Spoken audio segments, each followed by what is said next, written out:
तो अंतरिक्ष में आज फिर से भारत एक ऊंची उड़ान भरने जा रहा है। अब से कुछ देर में, पहले ये 8 बजे होना था और हमारे साइंस टेक एडिटर जो पल्लव बागला साहब है उन्होंने बताया कि 8:30 बजे ही। तो ये एक बहुत बड़ी बात हो रही है। आंध्र प्रदेश में श्रीहरिकोटा के सतीश धवन अंतरिक्ष विज्ञान केंद्र से इसरो गगनयान मिशन के तहत करीब 9 मिनट का पहला अल्पकालिक ये D1 व्हीकल रॉकेट परीक्षण भरेगा।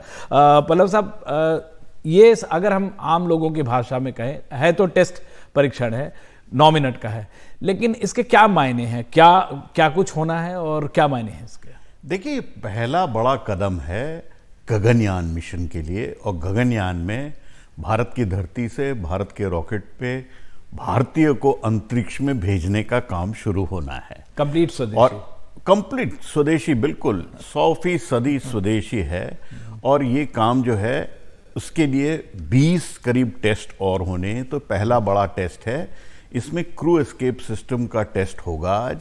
देखिए, कभी भी जब ह्यूमंस को स्पेस में भेजा जाता है तो वापस लाना उतना ही अहमियत रखता है जितना भेजना रखता है। बिल्कुल। तो हैप्पी लैंडिंग्स की बात होती है हरदम, कभी हैप्पी टेक ऑफ की बात नहीं होती।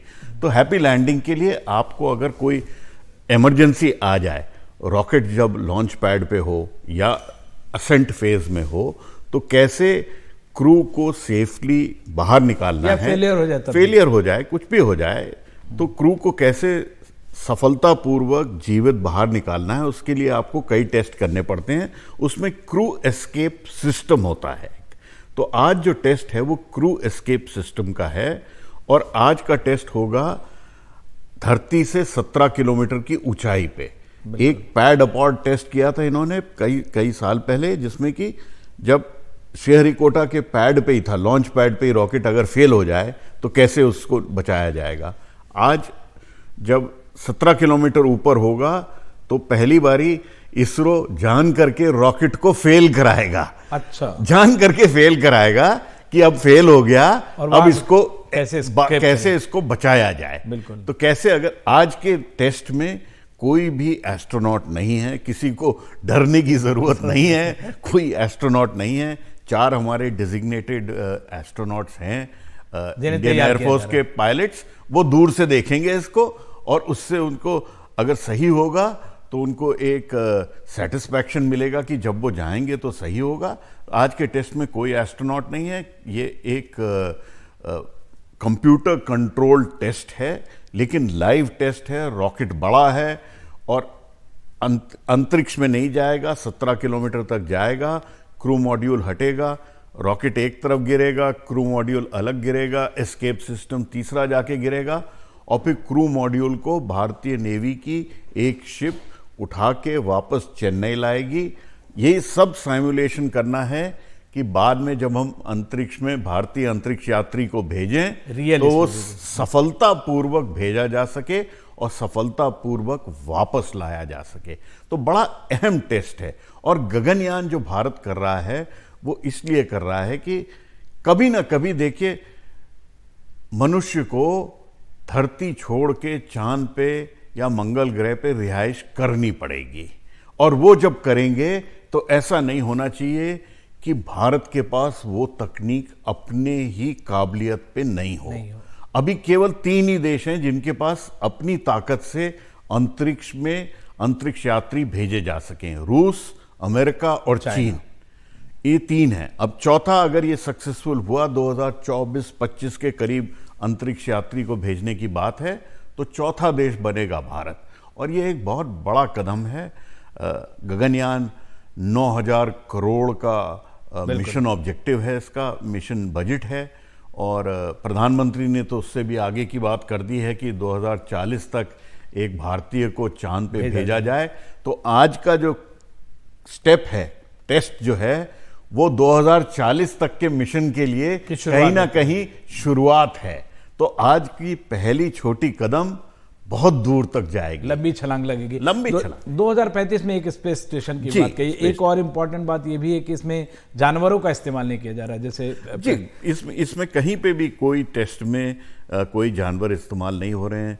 जो बाकी देश करते हैं, पहले होते थे, अब नहीं होते हैं। अब तो सोफिस्टिकेटेड आपके पास इंस्ट्रूमेंटेशन है जिससे कि आप टेस्ट कर सकते हो। आज के इसमें भी फिजियोलॉजिकल टेस्ट की जो गुंजाइश होगी 1.2 मैक माने साउंड की वेलोसिटी से ज़्यादा की वेलोसिटी पे उड़ रहा होगा रॉकेट, माने 700 किलोमीटर से ज़्यादा की रफ्तार पे होगा, तब उसको अबॉर्ट किया जाएगा।